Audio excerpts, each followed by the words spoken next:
रहे हो मगर महना तोला गाली देत होई ऐसी के महना तोला आ बा कहा करे हो मुंगरा बोला आई साथ मोला गलती बात है खर्चा होते नहीं जाते की करन से तुहर झगड़ा देख के रहा तो काखर मोर पास माया है कि के मैं अपन गन्ना बारी में मस्त सो रहा वो परीक्षा मोला मिल गया हवा ऐसने नारी मन में ना तो धर्म रखा है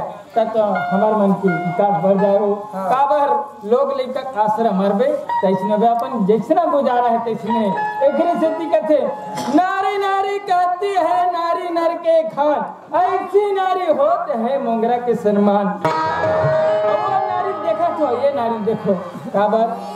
कि ऐसने नारी होना चाहिए एकर लेना